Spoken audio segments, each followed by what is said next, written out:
Aitsweo, Christina Coolidge, Quanasqui. Good day, I am Christina Coolidge, and I am the Indigenous Relations Advisor for the City of New Westminster. I am Cree and Scottish Métis on my mother's side from Treaty 6 territory near Duck Lake, Saskatchewan. And from my father's side, I'm a member of Tsleil-Waututh Nation. And my settler colonizer background also includes mainly a mix of Scandinavian heritage. Welcome, Heitsupka, for joining me. So as you probably know, the City of New Westminster proclaimed March 2023 to March 2024 as a year of truth. It's important for me to point out that this is a year of truth and not the year of truth, because as a city, our truth work will continue long after the year is over. But since the proclamation, we've had many questions about a year of truth. What is it? How did it come to be? What are we doing for a year of truth? Why is it important? So in this 10-minute video, I will tell you a little bit about a year of truth and why truth is the crucial first step in making reconciliation matter. I am recording from my office. Please excuse any sounds of life that you might hear. So I'm just going to share my screen with you.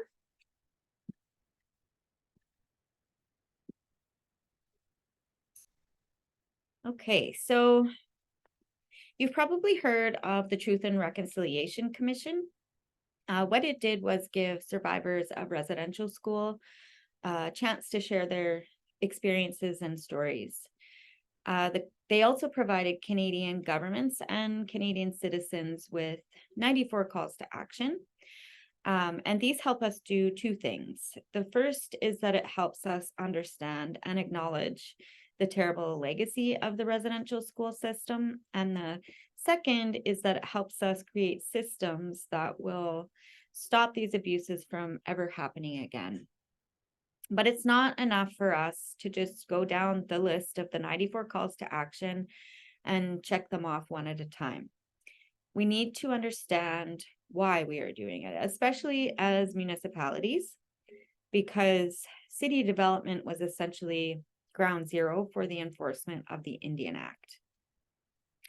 Now, the Indian Act was basically a set of laws that governed Indigenous people by trying to assimilate us into non-Indigenous society. And the laws in the Indian Act violated our human rights in many, many ways. And some examples of this are that it introduced residential schools, it created reserves, it prohibited Indigenous people from being able to dance or drum or hold potlatches. It prohibited Indigenous people from being able to vote, and it created the pass system. Now, the pass system meant that we couldn't leave the reserve without permission from an Indian agent, and Indian agents were government representatives on reserves from the 1830s to the 1960s. So if we couldn't leave our reserves and enter city limits, it prevented us from being able to survive or support ourselves by buying and selling products from farms.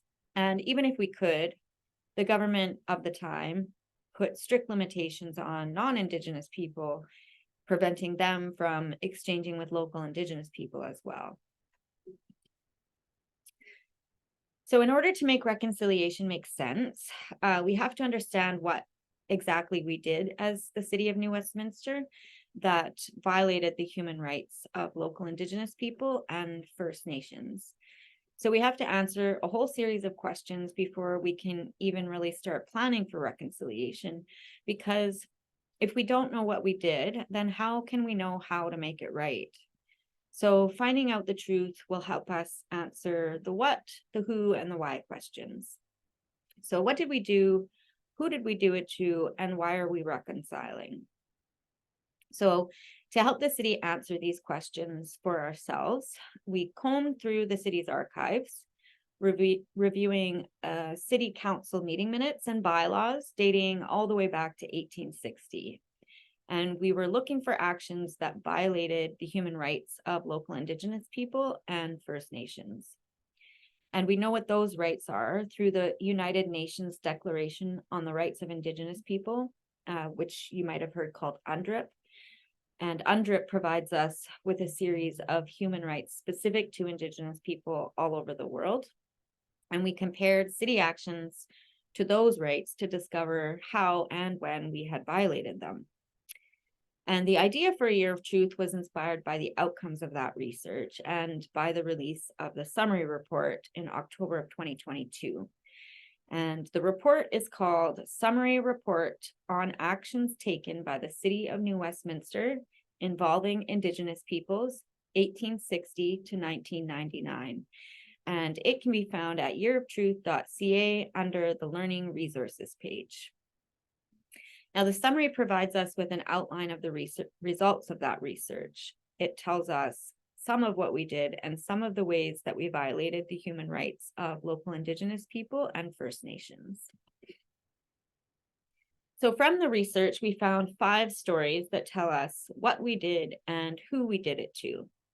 Now we can see there are many different ways we have hurt Indigenous people, and it shows us that there are many things that we need to do to try to correct that. But for the purpose of this video, I'm just going to provide one reconciliatory action that we need to take based on what we've learned. So answering the question, what do we do? What we did was that we removed Indigenous people from civic life. We kicked them out of the city, which is why New Westminster doesn't have a First Nations with a land base within its city limits. And as we continued to develop, we treated Indigenous people as separate from the city of New Westminster. So we viewed them as a nuisance rather than human beings, almost like an infestation that we needed to be rid of. So we actively excluded their needs, rights, and well-being in city plans and development. Also, in all the records of City Council meeting minutes, we characterized Indigenous people as a homogeneous group. So this means that we just used the term Indian. We didn't identify them as distinct nations. So we didn't say Katzie or Coquitlam. We just said Indian. So now we don't actually know what First Nations were here at the time. And the city worked to retain its colonial image and function. So over the years, the city continued to tell its own story over and over again, so that when the First Nation history and connections to the land got further and further away, it became harder for us to remember.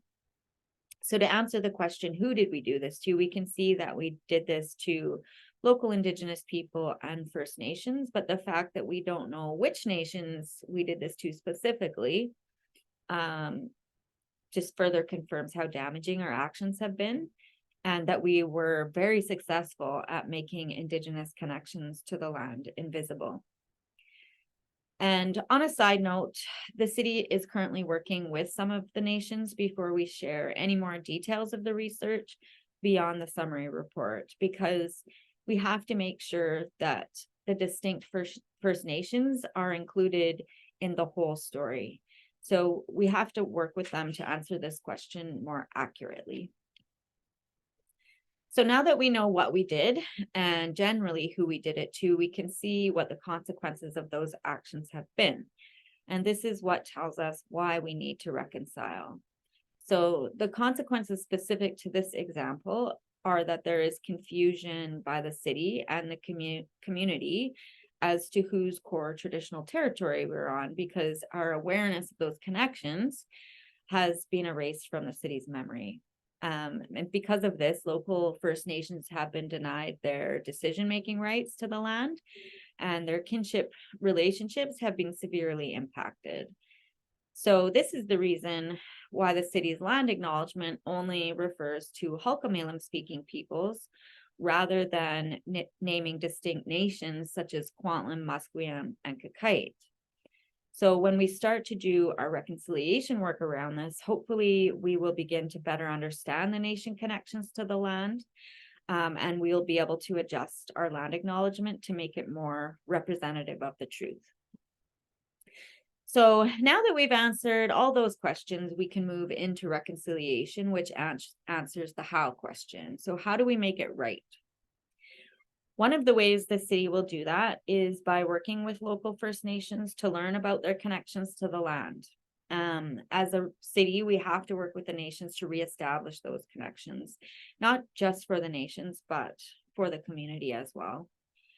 The land, it has a rich and important history, and the land has stories of its own, and the community of New Westminster will truly benefit from a greater understanding of all that was lost. And I also want to add that it will be important for us as citizens of New Westminster to accept that as the work continues, we will have to acknowledge some hard truths about ourselves. And this may include highlighting specific areas in New Westminster, like city blocks where Indigenous people were forcibly removed, so that the city could develop residential housing or establish businesses. And you may find that you live, work, or play within those areas we learn about. So we all need to prepare ourselves for some of the feelings, from sadness to fear to anger that might come up as we learn more about the truth of our history. And so one of the first steps the city took toward a year of truth was releasing Truth Before Reconciliation, Our Journey. Up until recently, the work the city had accomplished had been done without much clarity for the community. So the journal provides an outline of some of the first steps and missteps the city has taken in its journey toward reconciliation. And you can find that at yearoftruth.ca under the reconciliation journey page. So there's much more to do and much more to learn. And a year focused on truth will help us get closer to meaningful reconciliation. I hope you found this brief introduction helpful. Thank you for joining the city on this journey, and thank you for watching. OCM. Hait Sipka.